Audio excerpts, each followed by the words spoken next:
Okay,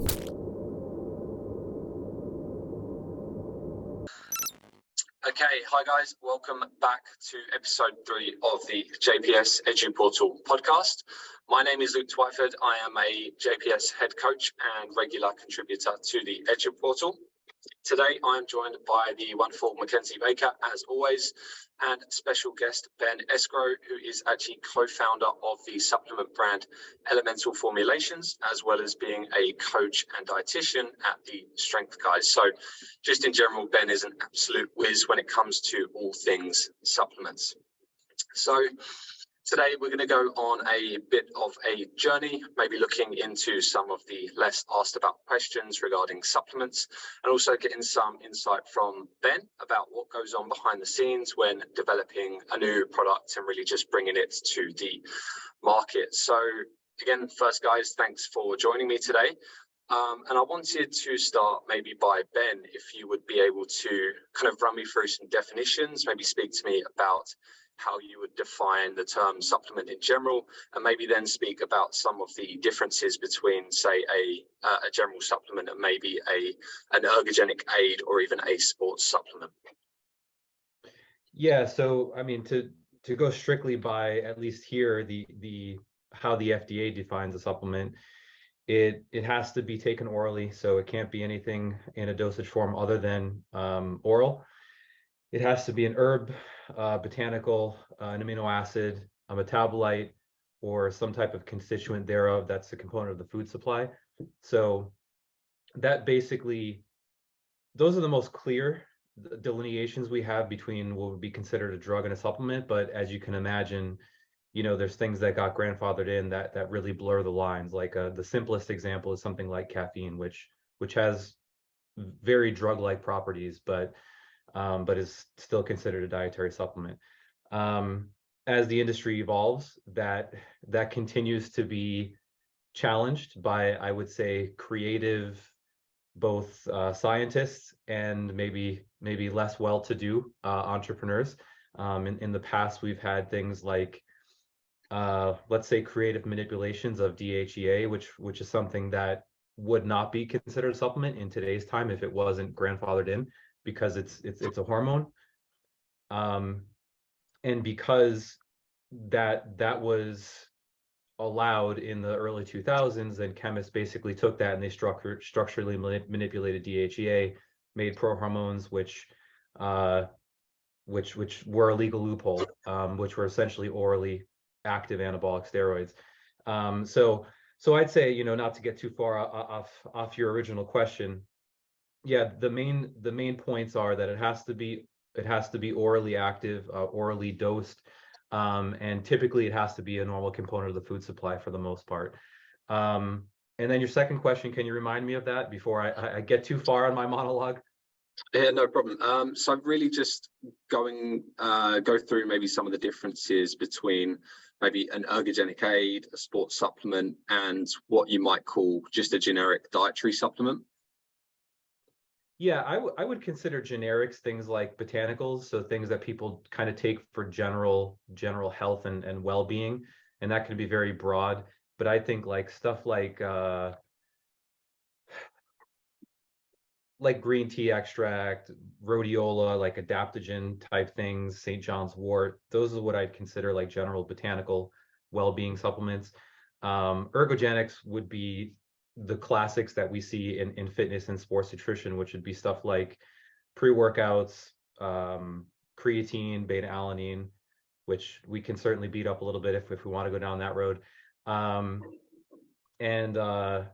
then there's stuff like vitamins and minerals. And I actually forgot to include that one, which would fall under dietary supplements as well, is vitamins and minerals.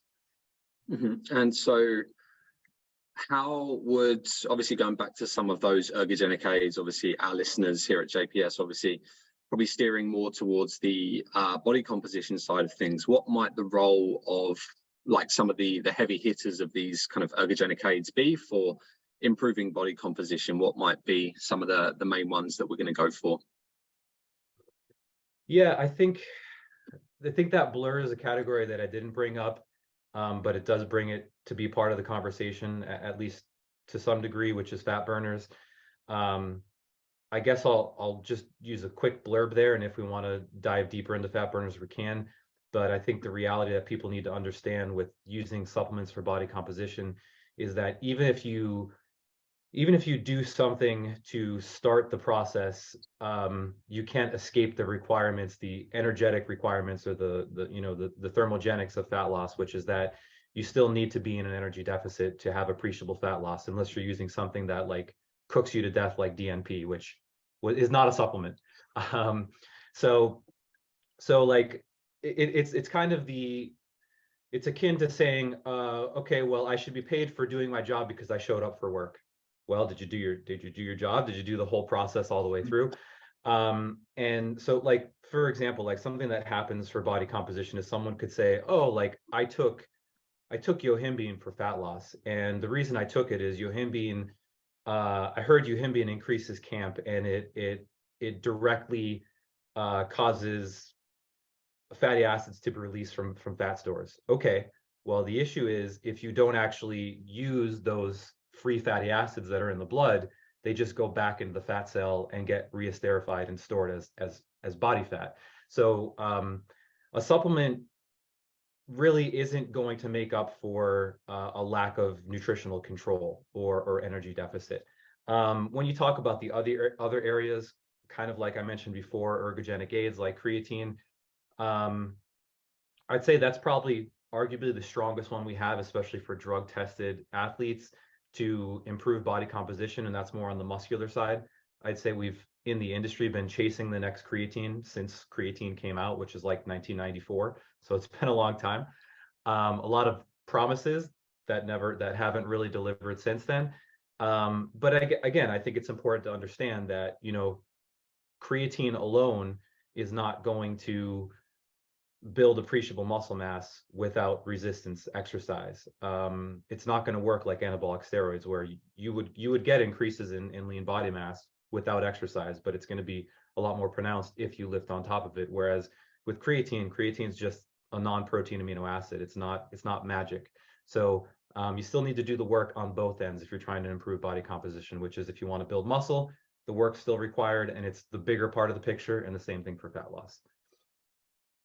Sure. And so obviously you spoke about a lot of the finding the next creatine, and we've been searching for it for a long time, and we find things that are maybe promising but never really make it. I was wondering if you could, obviously coming from a background in the production of supplements, co-owning elemental formulations, maybe you could talk about what that process is. So how are you initially finding these next creatines, and then what is the process to try and like trial them, test them? How does that look?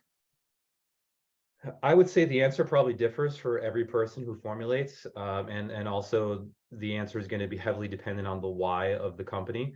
I mean, for me, formulation of supplements was always I'd say a scientific exploration first, rather than a marketing or a business endeavor. That's probably why we're not muscle tech, and we're not at that scale. But I'm looking for. I'd say the journey always begins with looking for some type of gap, which means, is there an ingredient out there that has a lot of data behind it, that is being marketed for something where it actually has better data to support its use than what it's being marketed for? A good example from the past of something we've launched was, and we've brought up fat loss, was 5-HTP. A lot of times 5-HTP is put into sleep supplements, whereas actually I would make a strong case that the best data behind 5-HTP as a supplement is actually for weight loss. And it's a very interesting mechanism, and it's just that, again, I'll keep these abbreviated, and if we want to kind of revisit them, we can go back down the rabbit holes. But serotonin has a large effect on appetite regulation, and there's a couple ways you can influence plasma tryptophan. One of them is through having an increase in serotonin. Another one is through eating carbohydrates. And what the data has shown with 5-HTP is actually you can selectively reduce your carbohydrate cravings if you use 5-HTP. And people, without even intentionally trying to produce a caloric deficit, they produce one if they take 5-HTP from reducing their carbohydrate intake. So it's fascinating, and this is probably I would say about 4 years ago, where I was just shocked that 99% of the fat burners on the market don't include 5-HTP in their formula when it's way more productive than even caffeine is. So things like that I'm always looking for, is just sort of a creative use of an ingredient that's been around for a long time.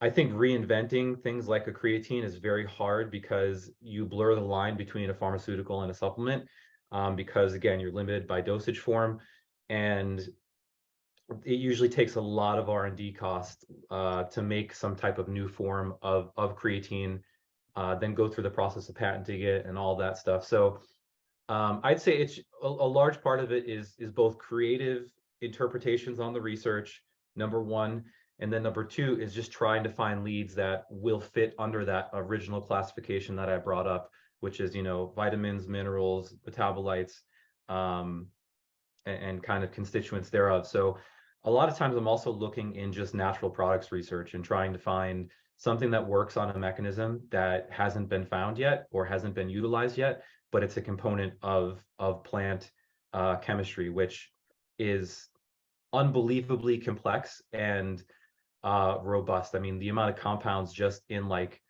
a flower that you walk by and pass on a walk through nature would blow your mind. So I wouldn't say it's an untapped area, like pharmaceutical companies spend huge money in screening compounds like that, but it certainly doesn't mean it's exhaustive, and there's no avenues for us to still be creative with. So I'd say it's just digging and excavating and then trying to be creative on top of that, and find something that has some type of justified use. And then I'll stop after this one. The last one then is, if once I find one of those things, it's usually starts with a pilot, usually me, and then a small pilot group of seeing, okay, is this backed up in theoretically what the mechanism says and the subjective experience should be, is that echoed in a pilot group of people? Sure. So I mean, from what I'm hearing, obviously, even like it's a big case of you don't know what you know, and even for obviously a lot of supplement companies, potentially even pharmaceuticals, that we might not be using things as well as they could have been, especially in the case of something like maybe 5-HTP.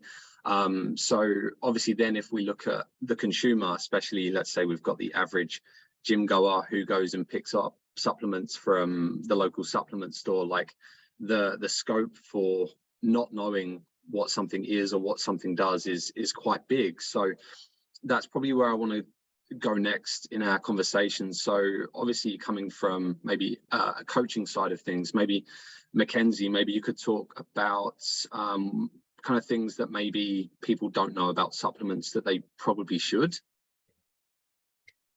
Yeah, for me, from a more practical coaching perspective, I would say that almost all people have bigger fish to fry before they would start worrying about supplements. Less than 5% of adult Australians consume the recommended fruit and vegetable intake. So whilst I typically, I don't recommend supplements too often, unless it's outside of an ergogenic aid or a sports nutrition supplement. Like, I don't recommend supplements or suggest clients look into taking supplements too often, because usually there is something that is more important to be addressed first. So therefore, I guess you could say that my approach is probably food first, but it's not food only, as supplements can serve multiple different purposes. Obviously, we've discussed ergogenic aids and trying to promote performance. We also have managing deficiencies or deficiency risk. We also have preference. Some people don't want to have a chicken breast with their oats in the morning. They'd rather have protein powder in their oats because it's easier and it's yummy. We also have convenience. We have comfort. We have practical considerations. It can also be a plan B when there might be safety concerns around food hygiene, for example, which is very applicable for traveling athletes.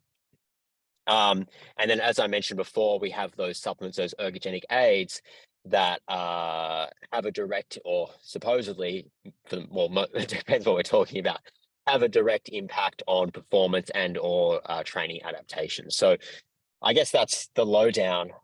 Now, one thing that I'm interested in, sorry to kind of I'm sure you have some things you want to say in response to that. But one thing that I would be quite interested in looking at in this episode is the idea of botanicals, or I guess I'm not sure the exact phrase you used there, Ben, but it was like natural supplements, because typically when I think of supplements, I think sports foods. So your protein powders, your gels, your sports drinks. I think of, the more ergogenic aids like your creatines, your caffeines, your beetroot juices, or beetroot juice concentrates rather. And then I think of your, I guess, medical supplements, even though they're not technically pharmaceuticals. And these would be your vitamins and minerals, your multivitamins, your fish oils, that sort of thing. So I'm quite interested in talking about the botanicals a little bit more, because it's not really an area of supplements that I pay much attention to.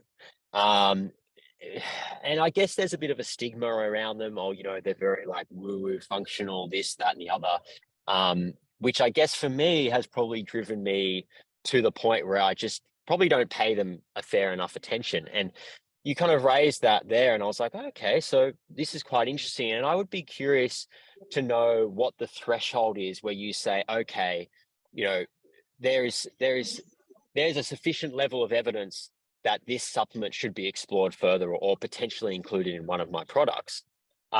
Because from my understanding, a lot of these don't have a great body of human robust literature behind them, which is why typically you don't see them in like the AIS supplement framework as a grade A supplement. They're sort of generally down the list. So I'm quite curious to explore that a little bit further, because it's an area that I've discounted probably unfairly, and this is quite fascinating.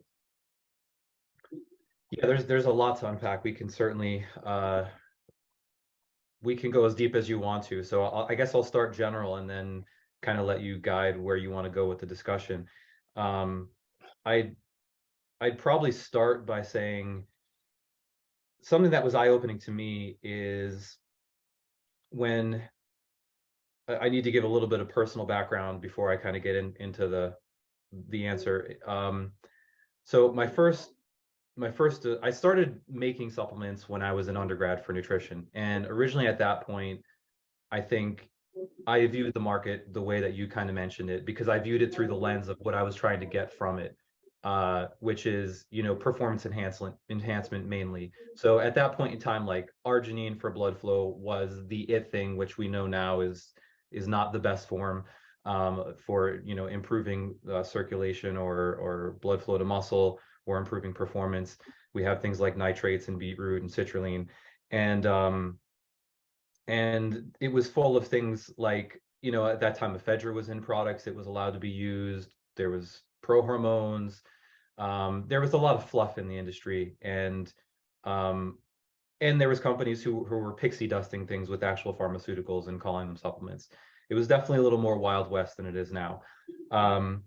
But as I got in and I started making products on my own, I started realizing my own kind of limitations of I'd say knowledge in terms of making things really innovative versus just saying, oh, everybody's using arginine, there's more data for citrulline, I'll just put citrulline in a product and this is wide open. I don't even have to really sell hard, and I don't feel bad about it because I'm giving people a better alternative. So I'd say the turning point was largely when I started getting into energy supplements, and our first real launch, which was our most commercial success back when I had De Novo Nutrition, which was the predecessor to Elemental, and we released Utopia. And at that point in time, the category for pre-workouts was this very crystallized category where it was basically just you had a pre-workout, and if there was caffeine in the product, it was categorized as a pre-workout. There were people selling individual nootropic, like mental, mind-enhancing ingredients, but even if you made a product, they would kind of lump it into pre-workouts. Fast forward to today, now we know that most companies have a pre-workout and then a cognitive enhancer product. So once I started really seeing that opening in the industry, and when we launched Utopia, which was one of the first of its kind, not being a pre-workout, but as we called it, a pre-work and a cognitive supplement, I got more and more interested.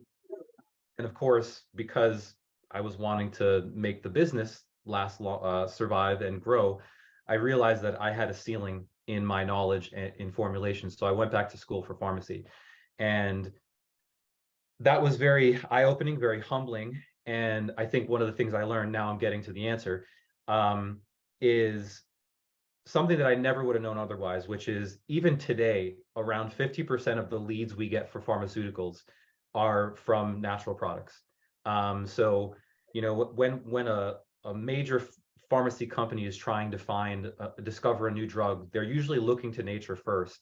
And then what they're trying to do is, once they find a lead that works on X pathway for Y disease or outcome, then they're just making derivatives, like chemical derivatives of that compound, trying to make it more potent and more safe.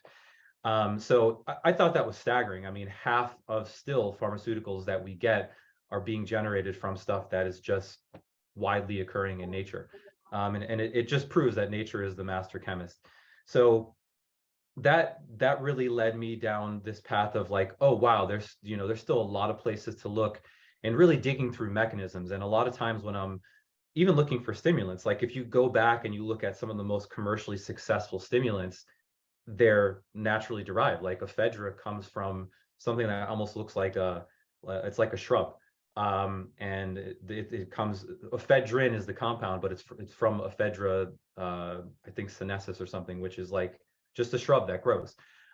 So when we see these things on a supplement panel, we usually see the isolated synthetic version of it, and we think, oh, that's just a supplement ingredient, without really realizing and acknowledging that that actually came from from an herbal product. So as I dug deeper and deeper into it, I think what's fascinating is a lot of times you'll see, and this is where I think it opens up into the wider market rather than just fitness, is a lot of people who are, I think in general, people are still chemophobic. So they want to avoid using pharmaceuticals because they fear them. They think it's synthetic, it's man-made, therefore it's dangerous. So they err on the side of using something that's natural, thinking it's safer.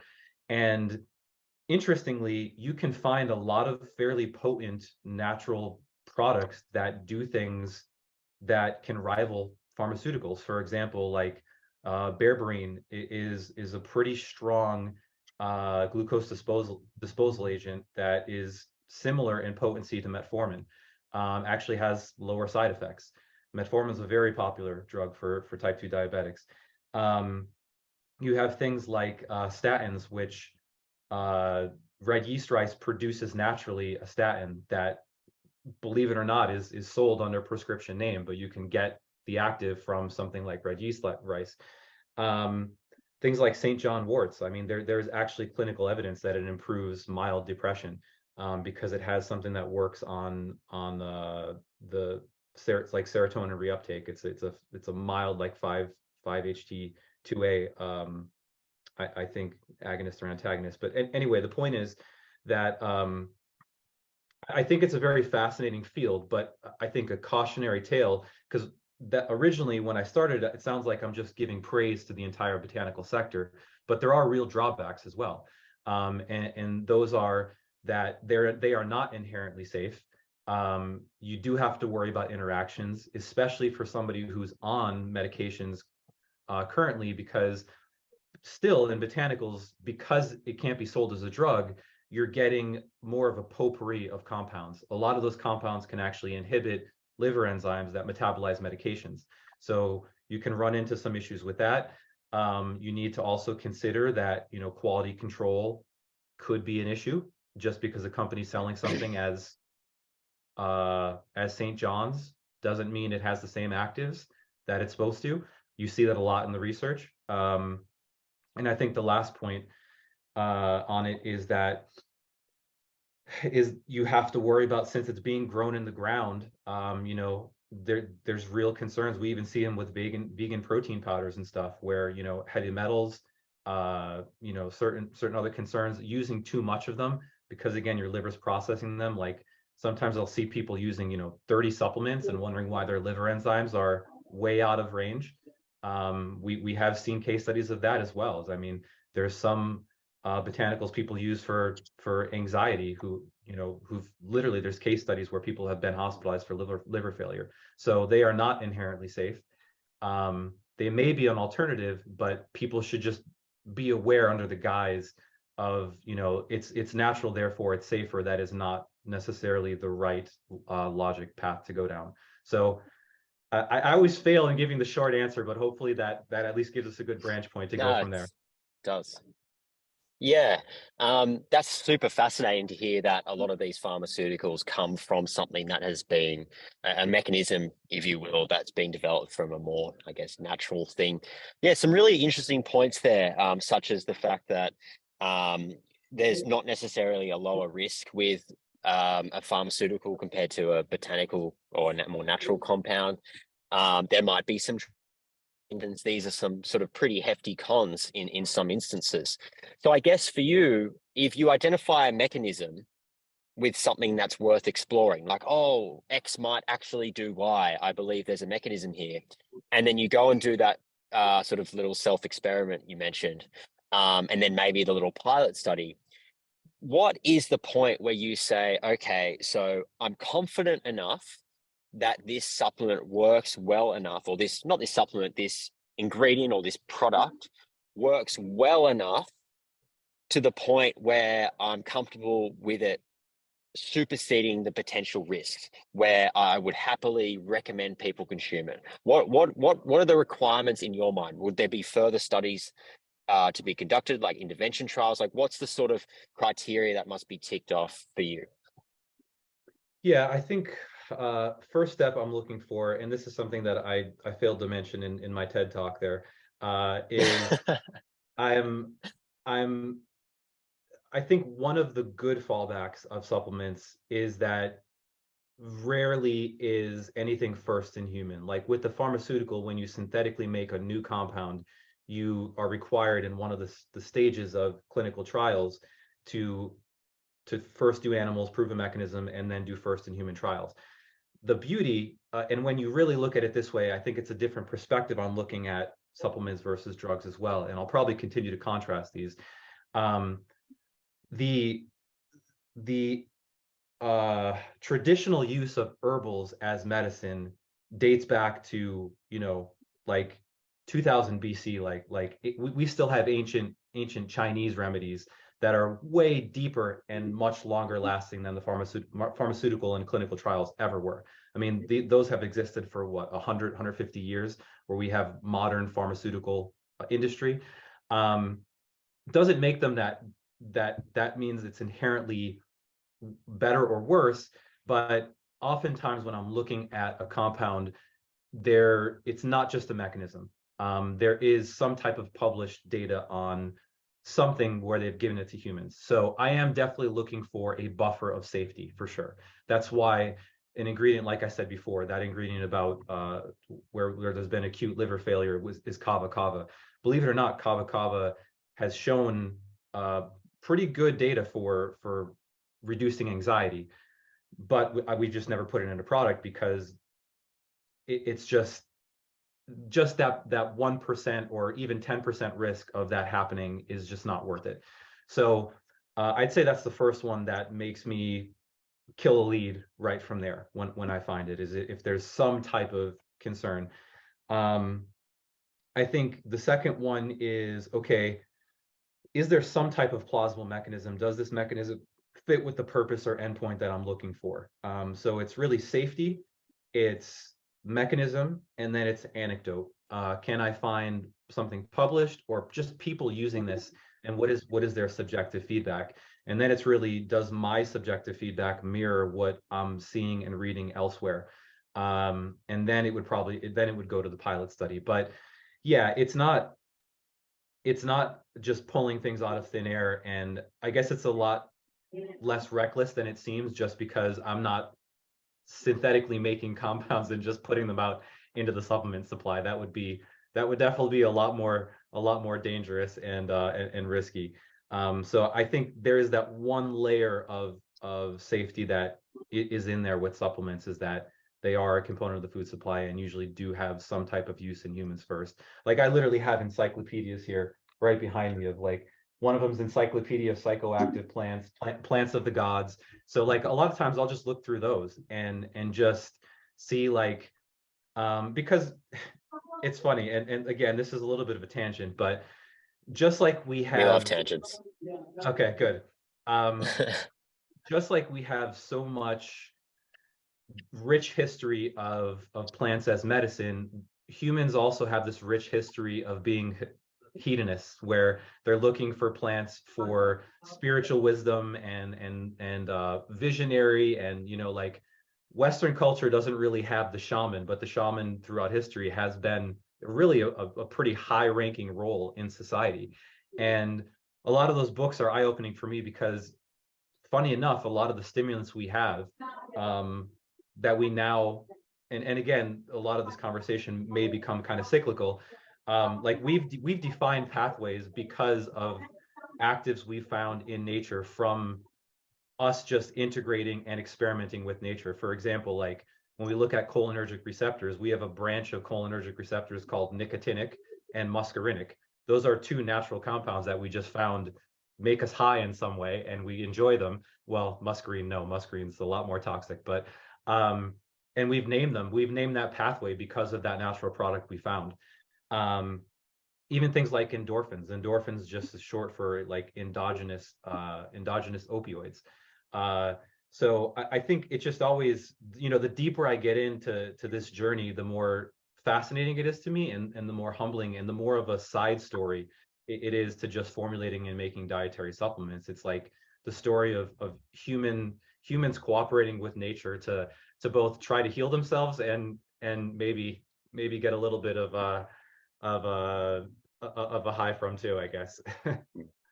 I can understand why this would be such a fascinating area to dive into, because I feel like from your perspective, I get this vibe that there is just so much potential there, and in what you can do with these different compounds and plants, and it would be extremely fascinating. I guess like the angle that I come from is I feel like there are a lot of supplement companies who find like a slither of potential truth, and then they kind of take it and run with it, and now create test boosters with all these things. And when you actually look at the research, it'd be like, yeah, this might increase testosterone in hypogonadal males. It's just like, but they're marketing the supplement as just a general test booster, which, like, at least in my interpretation, is I would take that and all of a sudden I'd be jacked like Ronnie Coleman, or like Ronnie Coleman was. But yeah, I guess that's the angle that I was coming at there. So it's quite fascinating to hear what you have to say on the topic. Well, and you're 100% right, and that's the part that I hate about the supplement industry. And I think most people who have that criticism, I can't argue it, because it's how the overwhelming majority of the industry operates. It's basically, let's take something that there's no evidence to disprove, but there's certainly not any evidence at all to prove. So we will make the scientific community basically confirm that this works or it doesn't. But in the meantime, we're going to make as much profit as we can. We're going to sell it. Yeah, and we've seen that from things like turkesterone. We've seen that from, like you said, test boosters. I mean, that's a great example of, I'd say, the manipulation of the supplement industry. And fat burners are a big one too. And just to touch on your point there too, for anybody who's interested in test boosters, I think they need to realize that it really starts with the question is like, is a change within the normal range of testosterone meaningful? And for body composition, it's not really. So even if these compounds could produce a dramatic boost in testosterone, it's never going to go super physiological. And it's not going to make you jacked. Yeah, and if it did, why the hell would people be injecting testosterone? Like, there'd be no reason for it. Why would the pharmaceutical industry be pursuing things like SARMs? It just wouldn't make sense if we could just use Mexican yams and all get huge and become, IFBB pros. So yeah, I think, I think that's the other side story of it for me, is like physiology helps guide, oh man, like this marketing stuff is sold so well to me, but it's so disappointing that it's bullshit. It's just really well packaged bullshit. Yeah, I love that. And I guess the next question I had on this topic is, now you've kind of really sparked my interest in having a bit of a look in the botanical side of things.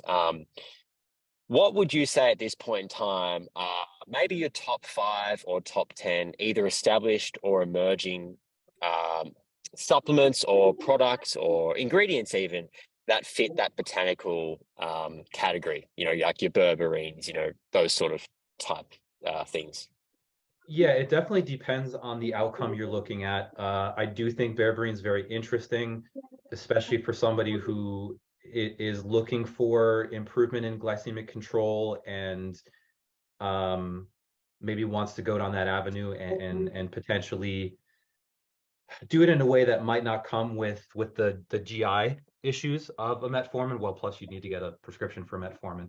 I'm certainly not saying type 2 diabetics should be going and using berberine to replace, pharmaceuticals or anything like that. I don't want that liability. But it's an interesting ingredient, and when you do look at the data, it's fascinating that it can rival that potency. I think when you look at stimulants, obviously the tried and true caffeine. I think yohimbine is a fascinating one as well. If you're looking for a different type of stimulation, it's certainly it's more powerful. It's the drawback a little bit to yohimbine is for some people they'll love it because it's more adrenergic. So it basically it feels more like when you increase or release adrenaline, and that it's really a coin toss for people. You'll know by your personality type. Just like they say, fight or flight. For some people who are more on the fight side, which is a it's genetically driven, they'll probably love yohimbine because it'll increase aggression and excitation. For people who are more on the flight side of things, it has a pretty strong potential to increase anxiety. So really interesting stimulant. It's, at least in America, it's still allowed. I know in other territories like the UK, it's not. It's considered a pharmaceutical. But that's an interesting one. Like I mentioned before, I think St. John's is interesting. The problem is it inhibits, I think it's CYP3A4, which is a very common pathway of drug metabolism. So it's very limited in people who are using any type of medications. But that's a pretty fascinating botanical that has a pretty rich, at least, history of data. It's kind of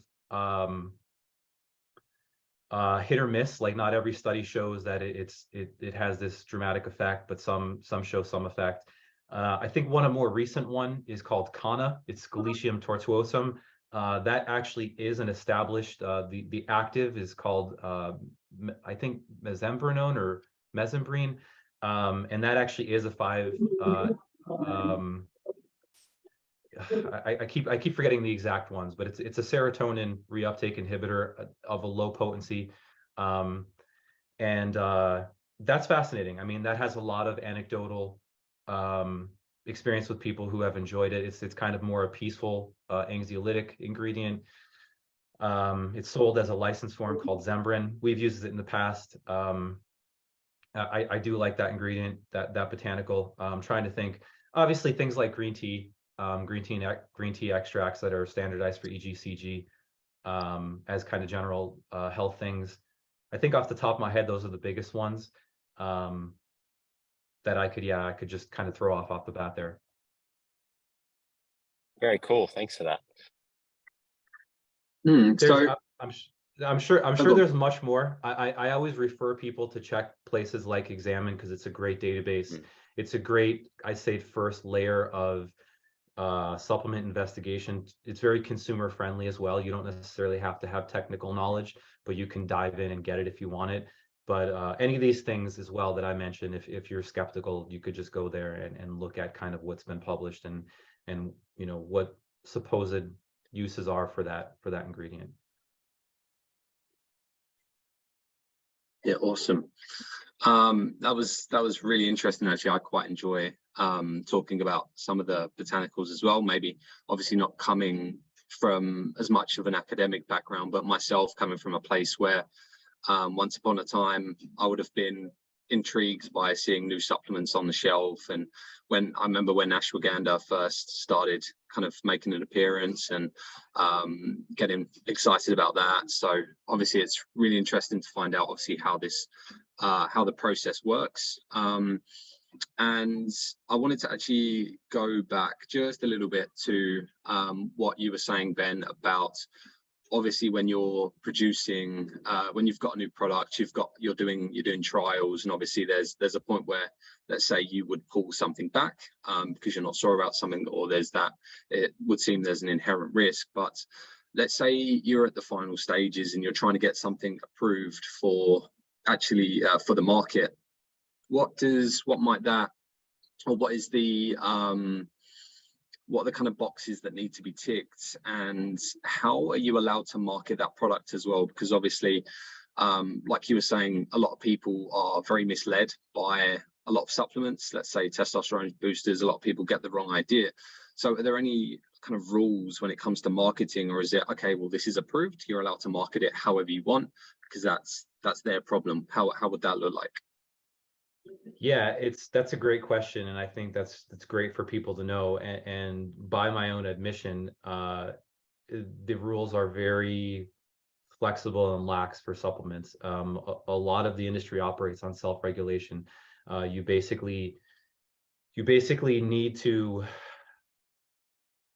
do very little that's required to launch something, and even less so if you're a small company. So by the US FDA standards, if you're making less than 500,000 a year, I think, gross in sales, and you have like a certain amount of employees or less, you can get away with a lot more. So I think that's why, especially on our side here, we see a lot of crazy things being sold and people getting away with it. Also, you don't really have to submit any type of documentation, unless you're trying to launch or put a new ingredient out into the market. So especially if it's something that's been used before, or it's a component of the food supply that you can justify that, by some study, that this is definitively part of blades of grass or something, it's some percentage in there, then you can launch, and then they're going to have to come after you. So what you really just need to prove is that, and this is just GMP standard, from GMP is good manufacturing practices standard. To produce a supplement, you need to prove that it doesn't grow any type of bacteria. So it's microbiologically safe, which usually most private manufacturers will do before they even launch the product. You need to have, they're called certificates of analysis of all the raw materials in the product, to basically show that they are the identity of what you're putting in. The problem there is it's not that hard to produce that paperwork, since it's just the paper. So I think that's why you see a lot of the issues of quality control in the industry. Is, like I said, it's a lot of it operates on self-regulation, and you can sort of skirt around these processes if you have less than the best intentions. So I would say the better companies, or things that we do, is I'll admit I'm very skeptical even of people we source from and our own manufacturers. So I will vet them a couple layers beyond what's required.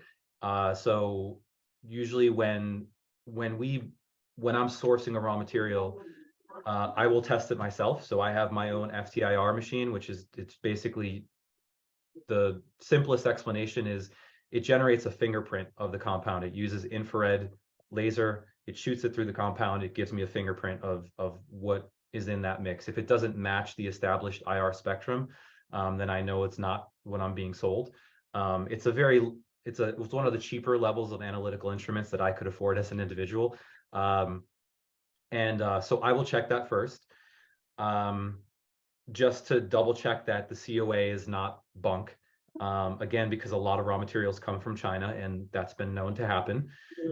I think the second layer I'm looking at is, believe it or not, we're not required to do a third-party test post-production to show that potency is there. So while the standard says that you need to hit 100% for the entire shelf life of that product, how many of these supplements do you really think that's happening for? It's a lot lower than people think. Because how possibly could the FDA keep up with every single supplement that's on the shelf, testing it and ensuring that's reaching their minimum potency on everything? This is another very interesting aside, is botanicals have more flexibility, I think, because there's just natural deviation in production of plant active compounds throughout seasons and different growing conditions. So plants could be off by 30% of what they're labeled as, whereas synthetics like vitamins, minerals, amino acids, they're supposed to hit 100% for their entire shelf life. I always thought that was fascinating. So anyway, what we do is we will third-party test the finished product as well to make sure that it's hitting our minimums of potency. And for any consumer, especially if you're buying a multi-ingredient product like a pre-workout, I think that's even more reason to be more minimalistic with formulas when they're buying a product, because what you have to understand is the physics of mixing. So let's say we put 20 ingredients in this big blender, and we want all these ingredients to come out at exactly what the labeled dosage is. What you have as you spin something in a blender, or as you stir it, or whatever, mechanical way that this blender uses it, is you get sedimentation that's based upon the bulk density of each ingredient. So it's just like, imagine we took sand and we took flour. Because sand is more dense, it has a higher disposition to fall to the bottom. That happens with powders as well. So a lot of times when you test out a multi-ingredient product, you're going to get a lot of deviation. So like one test might show that it's labeled as 200 milligrams of caffeine. The first test that comes out is 150. The next test that comes out is 300. And I think sometimes people will say that anecdotal feedback is like, oh, well, like I took one serving and it felt really good. And then the next one, I didn't really feel it so much. That's a very difficult thing to happen as a manufacturer in the industry, to hold that. And so the more, and it's true of mixing, and it's true of physiological functions as well, is the more you put in, the harder it is to control everything. Because if we have 20 ingredients, we might know what vitamin C does in isolation, but when you combine vitamin C with vitamin D, A, yohimbine, caffeine, there's so many potential more interactions there that it has a lot more potential for unpredicted effects. So I think it's very good to be a minimalist when you're looking at formulations. And unfortunately, most people see, oh my God, that's got more than this, therefore that's better. It's kind of a dangerous precedent. So I guess something like maybe instead of like a multivitamin and mineral, which might have 20 or 30 different kind of ingredients, it's probably better to find out what it is you're actually in need of and go for the individual product, essentially. I always tell people, so yes, convenience is king, and that's just a core tenet of any business. If you're going to buy a multivitamin, do not go for the one that's got the highest dosage. Absolutely. Again, as Mackenzie, I'm sure will echo here, you do have very real concerns, especially with fat soluble vitamins and certain minerals like zinc, that you can potentially, there's an upper limit for zinc. You can have zinc toxicity. You can have too much vitamin D. There's been people who have had hypercalcemia from standard supplements with vitamin D. So I'd say if you're hell-bent on buying a multivitamin, buy something that's rationally dosed. Like what I've used multivitamins in the past, I've used senior multivitamins, because at most they're like 100% of the daily value for water-soluble vitamins. I'd say that's the first layer. The better layer is, before you ever go and spend that money, I think you should know what your baseline status is. So there's really two ways to go about it. One's less expensive than the other. One is doing nutritional tracking and just getting a readout of your histograms of what your dietary intake is from your nutrition alone. Second is, if you're really a little more neurotic like me, you'll go and get a panel on really those biggest ones of concern. So like right now, I do take a zinc supplement, but I get my serum copper tested to make sure that my zinc intake's not driving copper deficiency. Plus, I stay well below the upper limit. So I think knowing where you are in vitamin D especially, like that's the easiest one. Like if you're going to take a vitamin D supplement, you should be tested first to know what your vitamin D status is, because you might not even need it. And then you're taking even 1,000 IU and it's taking you beyond the upper limit. So yeah, I think you should look for multi-ingredient products on the vitamin side, especially look for things conservatively dosed, because you're still getting vitamins and minerals from your foods. And then I would always recommend people to screen first with the blood test. Yeah, awesome. I think that's a really good point about, I think people forget that obviously these vitamins, minerals, even things like potentially creatine and protein to an extent, obviously have to come from the diet first and foremost. And I know obviously things like MyFitnessPal give you a very small snapshot in terms of tracking vitamins and minerals, and maybe something like, I know Chronometer does a way bigger breakdown. I'm not too sure on the accuracy, how accurate those kind of that tracking method can be. But like you said, that's probably the first place to go when it comes to understanding your intake. I'm not sure if Mackenzie. I think that's a great reason to consult a dietitian as well. I mean, I use a program called Fit Day PC, which is very old. It's now, I don't even know if they still sell it. But that it uses the database from the USDA of nutritional content of foods. So even if it's not perfect, it's certainly a lot more accurate than you saying, I think I probably had this much vitamin C. Yep. Yeah. Yeah, I mean, there are platforms like Nutritix, where you can essentially just track your food like you would in MyFitnessPal, but it gives you a more comprehensive breakdown. It's not just calories and macros. I mean, personally, I don't even trust the calories and macros that you get in MyFitnessPal. Right. I think it's wildly inaccurate.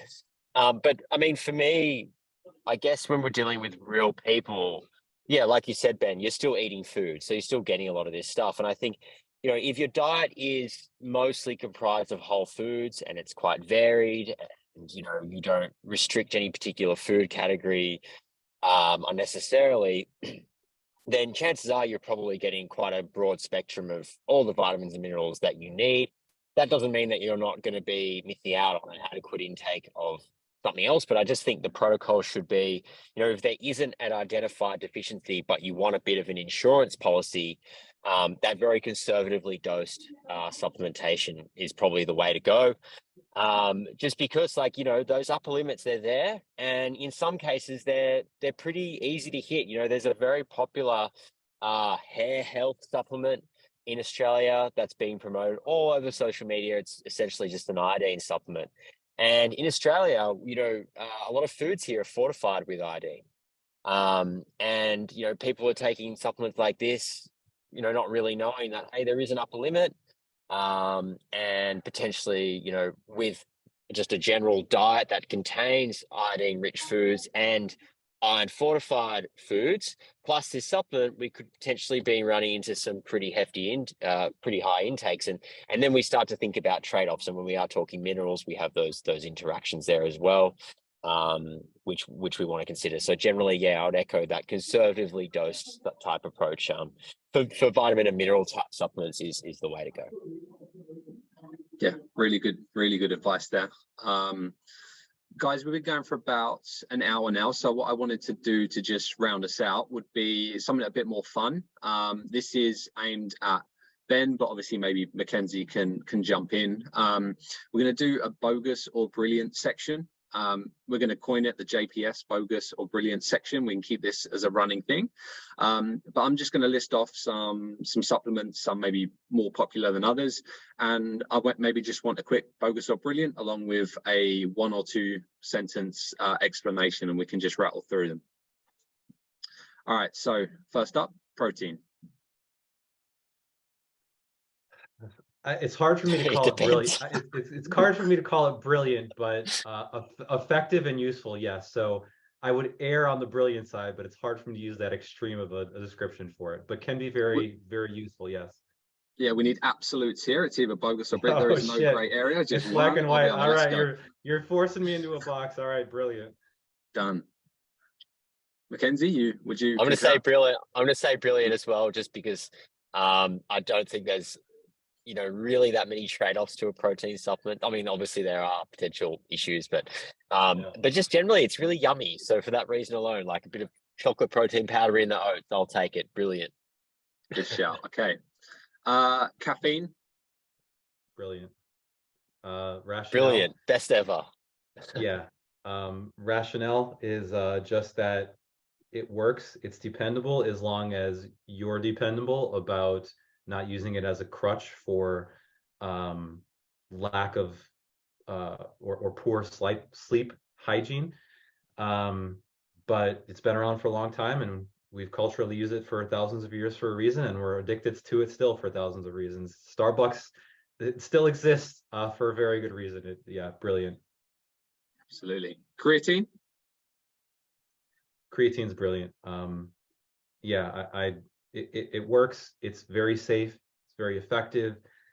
I think my only gripe with it is improving water solubility. People have done that, but I would say the current marketing on the companies who have done that is bogus, but creatine itself is brilliant. Brilliant. That's agreement. Yeah. BCAAs. Bogus. I don't really need to say much more. I feel like I hope that's been beaten to death, but here, actually I will. I do have a real quick note to make on that. If you're using BCAAs and your rationale is that it tastes good and it's good for my flavored water, what the fuck, man? Like, seriously, like, that is the financially worst decision you could possibly ever make. Buy Mio, buy Crystal Light, buy flavor packets.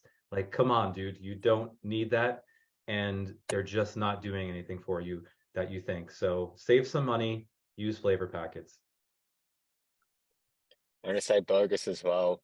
Yep. Whole sources of protein already have all the BCAAs you're going to need. Yeah. And if you want the flavor, Diet Cordial, Cotties, bro. Come on. Yeah, we're a bit too much in agreement. We need something a bit more controversial. We need to kind of get an argument going with you two. So hopefully we'll see if we can get there. I'm not that optimistic. Okay, testosterone. Bogus. I'll wait for his answer, but I think we're probably going to be on the same page. This is where we start to get in the realm of beyond my area of expertise. Ben would know the answers, and I'm just going to say, well, from what I've seen, it's bogus.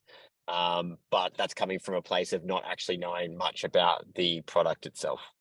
So, but I think you make a very good point, and that's why that should be the deferred viewpoint of the average consumer as well, because there's very, very good reason to think that this would be a pharmaceutically pursued ingredient if it was as effective as it's been marketed as. Ecdysteroids and testosterone have been around since the 70s.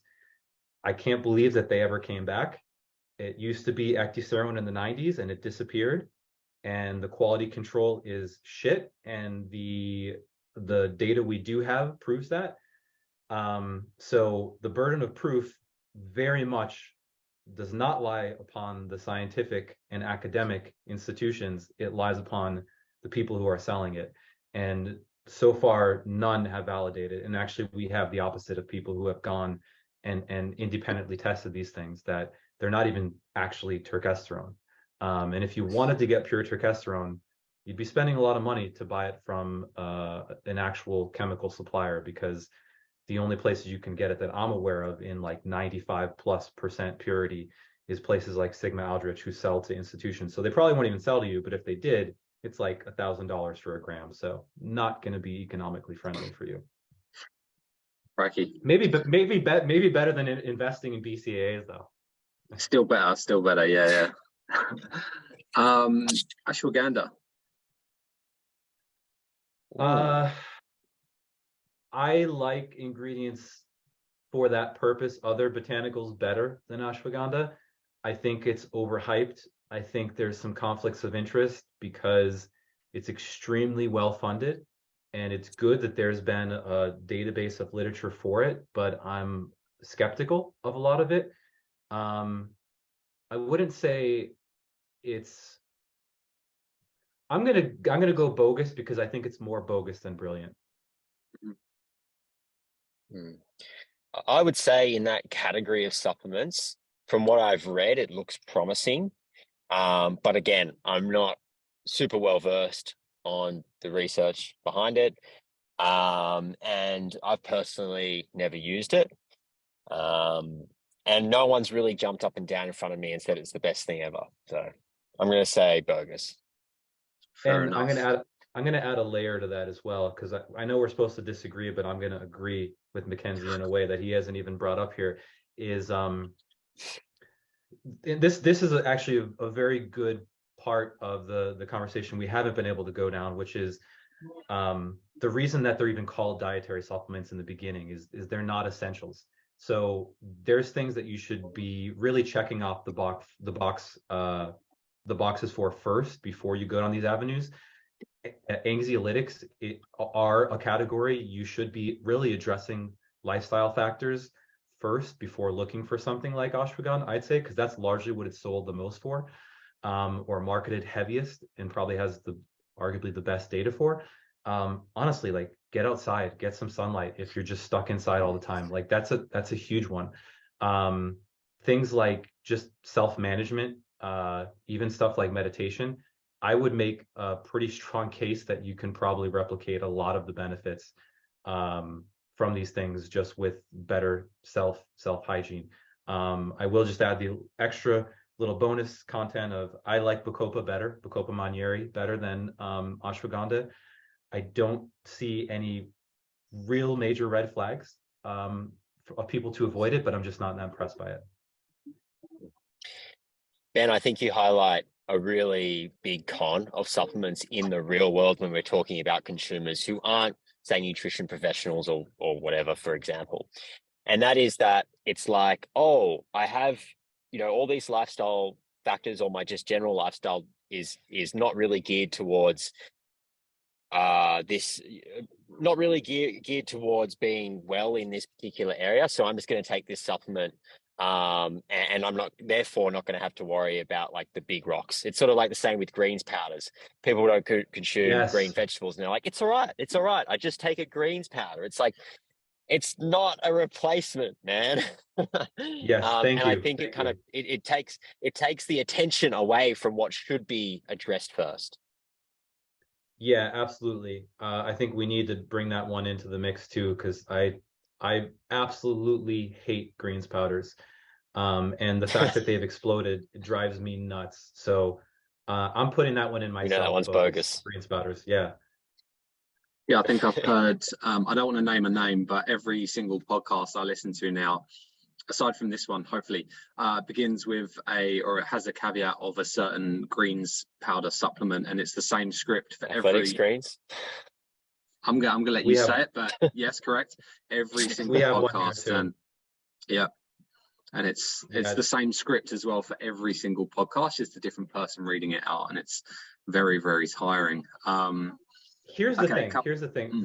Real quick, I'm sorry to keep butting in, but if you want to buy greens, just buy frozen fruits and veggies. They sell them in mixes. Blend them into your shake. It tastes better. It's the same.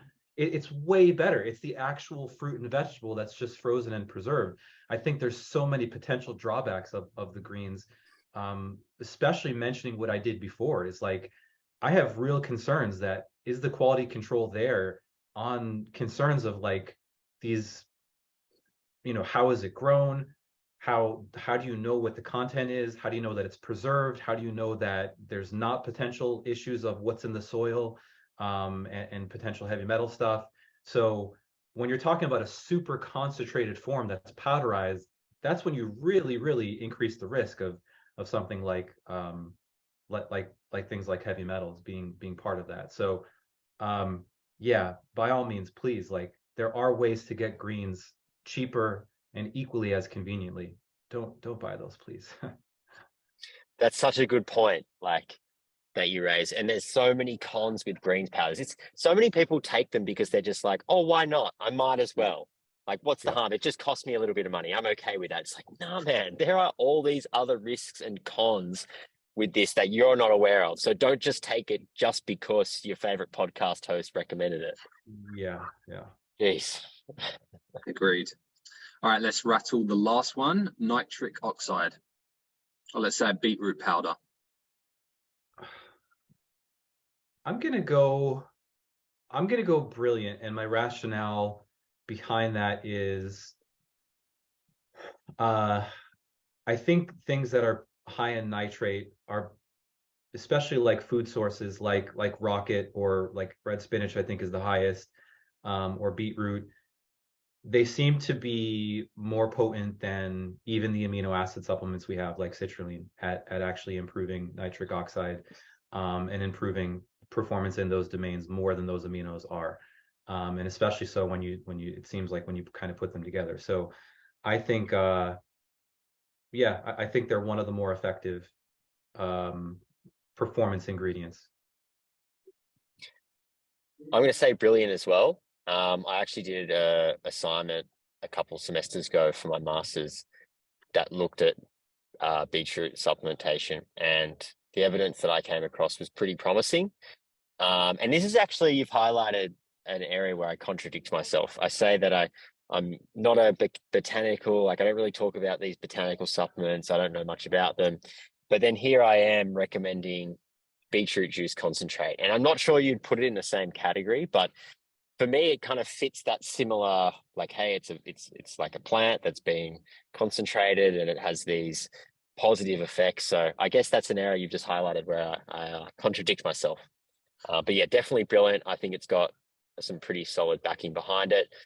Again, most of the time there's bigger rocks or bigger fish to fry. But I think especially around competition, it has quite a lot of utility.